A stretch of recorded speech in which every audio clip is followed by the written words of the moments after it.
Hey everyone, and welcome back. You ready to jump back into the world of crypto? Always ready. Okay, cool. Thank- So today we're going to be taking a deep dive into all the buzz around a potential XRP ETF in Canada. We found this really interesting article called Text Collado, and we thought this would be right up your alley. So Yeah, this is pretty big news, especially with Purpose Investments looking to launch it. yeah, Purpose Investments, they're the ones behind the world's first Bitcoin and Ethereum ETFs, right? I think Yeah. those launched in Canada back in 2021. Yeah, you got it. They were definitely trailblazers in that space. Yeah. And now they're aiming to do it again with XRP. So, So before we get into all the details of this, can you maybe just give us a quick Eli 5 on what an ETF is, especially when we're talking about crypto? sure. So an ETF stands for Exchange Traded Fund. And basically, it's like a basket of assets that you can invest in. Okay. So in this case, the basket would hold XRP, and investors can then buy shares of that ETF, which gives them exposure to the price of XRP without having to actually buy and hold the cryptocurrency themselves. Mhm.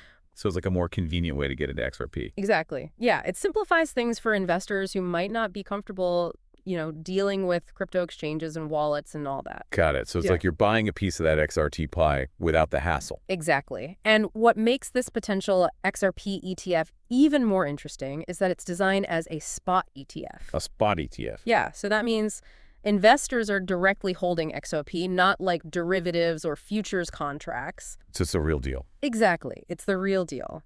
It offers a more transparent and direct way to gain exposure to XRP's price movements. So no more messing around with complicated financial instruments. You're just buying into XRP itself? Precisely. And this aligns with the growing demand we're seeing for regulated, user-friendly crypto investment options, especially from institutional investors who might be hesitant to enter the crypto market directly through exchanges. It always sounds like Canada is becoming like a testing ground for these new crypto investment products. Would you say that's fair? Yeah, I think there's definitely something to that. Canada's regulatory environment seems to be more open to innovation in this space compared to other countries. And it's no coincidence that they were the first to approve those Bitcoin and Ethereum ETFs back in 2021. So they're kind of setting the stage for the rest of the world. Yeah, I think they are. They're paving the way for the wave of crypto ETFs we're seeing globally. Interesting. So while Canada seems to be embracing this new wave of crypto investment, Yeah. what's the situation like down in the U.S.? Well, the U.S. is playing a bit of catch-up right now. There's a bunch of XRP ETF applications currently sitting with the SEC from firms like Grayscale CoinShares and Bitwise. So it's like a race to the finish line. In a way, yeah. But there's a big elephant in the room with this whole XRP situation. What's that? The ongoing legal battle between Ripple, the company behind XRP, and the SEC. Oh, right. Yeah. The whole debate over whether XRP is security or not. Exactly. That's the crux of the issue. The SEC's stance has been a major roadblock for XRP adoption in the U.S. So how could different outcomes of this lawsuit affect the approval of these ETFs? Yeah, if the SEC wins and XRP is deemed a security, it's highly unlikely that we'll see a U.S.-based XRP ETF anytime soon. Makes sense. But if Ripple wins, it could open the floodgates for approval and potentially trigger a massive wave of new investment in XRP. So it's a pretty high-stakes game. Absolutely. And on top of that, you have to factor in the recent change in SEC leadership, which could potentially lead to a more crypto-friendly environment. There's a lot of moving pieces. It is. There's a lot of uncertainty. It'll be interesting to see how this all plays out and whether Canada's proactive approach puts pressure on the U.S. to kind of reevaluate its stance on crypto. So it seems like Canada's really kind of leading the charge when it comes to these crypto ETFs. Yeah, for sure. And the article actually mentions that those early Bitcoin and Ethereum ETFs have already attracted over $121 billion in assets. Wow, $121 billion just for those two ETFs. Yeah, just in the U.S. alone. That's wild.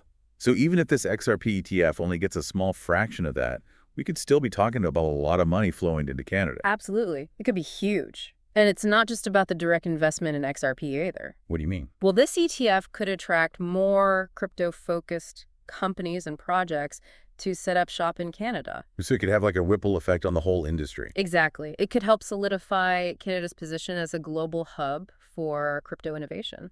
Interesting. So Canada's kind of playing the long game here. Yeah, I think they are. They're betting on crypto being a big part of the future, and they want to be at the forefront of it all. And it seems to be working for them. So far, at least. Yeah, for sure, especially when you compare them to the U.S., which is still struggling to figure out its regulatory approach. Right. But isn't there a risk for Canada in becoming too reliant on crypto? I mean, it's still a pretty volatile asset class. Oh, definitely. There's always risk involved. But I think Canada's approach is about finding that balance between fostering innovation and mitigating risk through regulation. So it's like they're trying to walk a tightrope.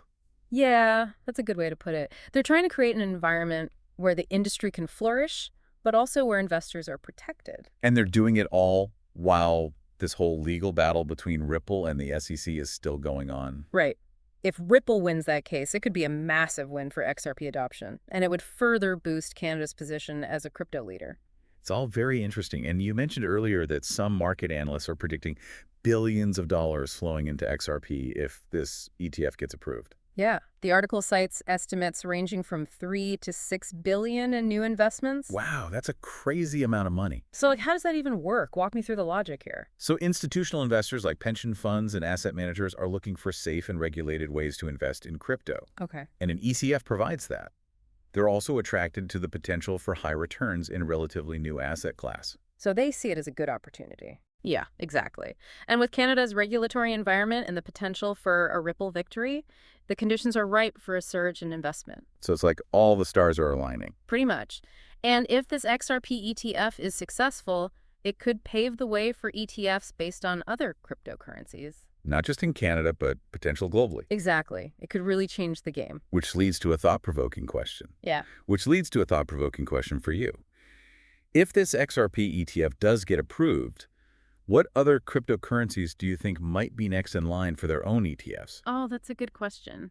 I think you have to look at the cryptocurrencies that have like a strong market cap and, a solid community behind them. So the big players like Bitcoin and Ethereum, they've already got their ETFs. What else is there? Right. Well, one possibility is Litecoin. Yeah. It's sometimes called the silver to Bitcoin's gold, and it's already got a lot of traction. Yeah, I've definitely heard of Litecoin. It's supposed to be faster and cheaper to use than Bitcoin, Yeah. right? Exactly. Yeah. Yeah. And because it's been around for a while and it's pretty well established, that makes it a pretty strong contender for an ETF. Makes sense. So what else? Another one that comes to mind is Cardano. Cardano. Oh, yeah. I've been hearing that name a lot lately. What's the deal with that one? Cardano's really interesting because they put a big emphasis on like scientific research and peer review, Mm-hmm. and their blockchain is designed to be super scalable and sustainable. So that appeals to a certain type of investor. So it's a bit more of a long-term play. Yeah, I think so. And then there's Solana, which has gotten a lot of attention for its speed and low transaction fees. Uh-huh. And it's attracting a ton of developers, which is always a good sign. So you're saying that the cryptos that are actually solving real problems and building strong communities, those are the ones that are most likely to see ETF offerings in the future. Yeah, I think that's a pretty safe bet.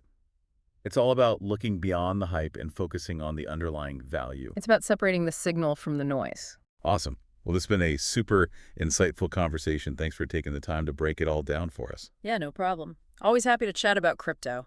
And for everyone listening out there, keep exploring, stay curious, and we'll catch you on the next deep dive.